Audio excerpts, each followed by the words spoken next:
আজি লক্ষ্মী পূজা। ধনৰ অধিষ্ঠাত্ৰী দেৱী আৰু ভগৱান বিষ্ণুৰ পত্নী মা লক্ষ্মী সমূহ অসমবাসী ৰাইজলৈ লক্ষ্মী পূজাৰ শুভেচ্ছা জনালোঁ। নমস্কাৰ, শেৱালী বতৰা চেনেলটোলৈ আপোনালোক সকলোকে জনাইছোঁ স্বাগতম।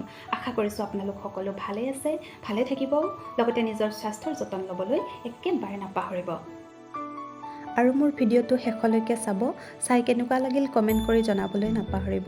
লগতে ভিডিঅ'টো লাইক কৰিব, শ্বেয়াৰ কৰিব, ছাবস্ক্ৰাইব কৰিব আৰু বেল আইকনটো দবাবলৈ নাপাহৰিব, যাতে মই দিয়া ভিডিঅ'বোৰ আপোনালোকে সোনকালে পায়।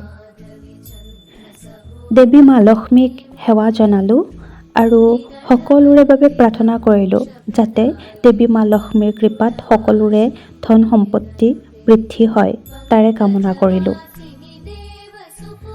মই ওলালোঁ বেলতলাত থকা লক্ষ্মী মন্দিৰলৈ। গৈ দেখিলোঁ বহুত মানুহৰ সমাগম আৰু গৈয়ে ফেচ কৰিবলগীয়া হ'ল প্ৰাগ নিউজৰ কেমেৰাত।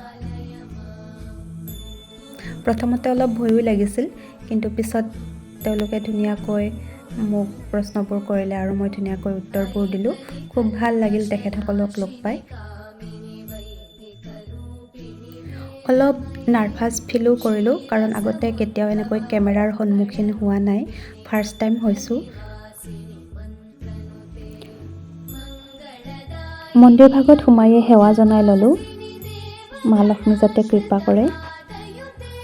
দেৱী মাক পূজা কৰিবলৈ অহা ভক্তৰ সমাগম এইবাৰ বহুত, খুব ভাল লাগিছে। মন্দিৰটো খুব ধুনীয়াকৈ সজাই পৰাই তুলিছে, বিভিন্ন ধৰণৰ লাইট আৰু ফুলেৰে মন্দিৰ ভাগ সজাইছে। লক্ষ্মী পূজা শাৰদ পূৰ্ণিমা বা আহিন মাহৰ পূৰ্ণিমা তিথিত পালন কৰা হয়। লক্ষ্মী পূজা কৰাৰ ফলত ঘৰলৈ ধন সম্পত্তি অহাৰ লগতে সাংসাৰিক সুখ সমৃদ্ধি, শস্য সাফল্য, জ্ঞান বুদ্ধিমাত্ৰা, শক্তি, সৌন্দৰ্যতা, নৈতিকতা আদি প্ৰাপ্তি হয় বুলি জনবিশ্বাস আছে। যেতিয়া সমুদ্ৰ মন্থন হৈছিল তেতিয়া বিষ উঠিছিল আৰু তেতিয়া কৈলাশৰ অধিপতি শিৱ বাবাই সেই বিষ পান কৰিছিল। আৰু তাৰ পিছত সাগৰৰ তলিৰ পৰা বিভিন্ন ৰত্নবোৰ ওপৰলৈ উঠি আহিবলৈ আৰম্ভ কৰিছিল। দৈত্য আৰু দেৱতাসকলে আহি সেই ৰত্নবোৰ বুটলিবলৈ ধৰিছিল। তেতিয়াই দেৱী মা লক্ষ্মীৰ আৱিৰ্ভাৱ হৈছিল। মা লক্ষ্মী আৱিৰ্ভাৱ হোৱাৰ লগে লগে সাগৰৰ তলিৰ পৰা পদুম ফুল ওলাই আহিছিল আৰু সেই পদুম ফুলত মা লক্ষ্মীয়ে আসন লৈছিল। আৰু তেতিয়াৰ পৰাই দেৱতাসকলে দেৱী মা লক্ষ্মীক পূজা পাতল কৰিবলৈ আৰম্ভ কৰিলে। আৰু তেতিয়া ভগৱান বিষ্ণুৱেও আহি দেৱী মা লক্ষ্মীৰ ওচৰতে বহিলে। নাৰায়ণ বিষ্ণুৰ ৰূপত মুগ্ধ হৈ তেখেতক স্বামীৰূপে পাবলৈ বিচাৰিলে মা লক্ষ্মীয়ে। প্ৰায় 1000 মান বছৰ মা লক্ষ্মীয়ে ধ্যান কৰিছিল বিষ্ণুক স্বামীৰূপে পাবৰ বাবে। আৰু শেষত দেৱীৰ ধ্যানত সন্তুষ্ট হৈ ভগৱান বিষ্ণুৱে মা লক্ষ্মীক বৰদান দিলে আৰু নিজকে স্বামীৰূপে মা দেৱীৰ ওচৰত সমৰ্পণ কৰিলে। আৰু সেইদিনাখনেই আছিল লক্ষ্মী পূজাৰ দিন।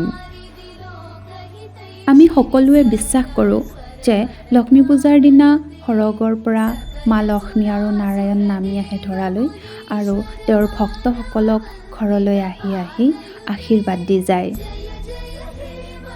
সেয়েহে ঘৰত কেতিয়াও মকৰা জাল থাকিব দিব নালাগে, কাৰণ মকৰা জালত মা লক্ষ্মী আবদ্ধ হৈ পৰে, মা দেৱী অসন্তুষ্ট হয়। সেয়েহে ঘৰখন খুব সুন্দৰকৈ চাফ চিকুণকৈ ৰাখিব লাগে। হিন্দু ধৰ্মাৱলম্বী লোকে পালন কৰা এই লক্ষ্মী পূজা অসমকে ধৰি ভাৰতৰ কেইবাখনো ৰাজ্যত খুব উলহ মালহেৰে পালন কৰা হয়। দেৱী মাৰ ওচৰত সেৱা জনাই পুনৰ উভতি আহিলোঁ।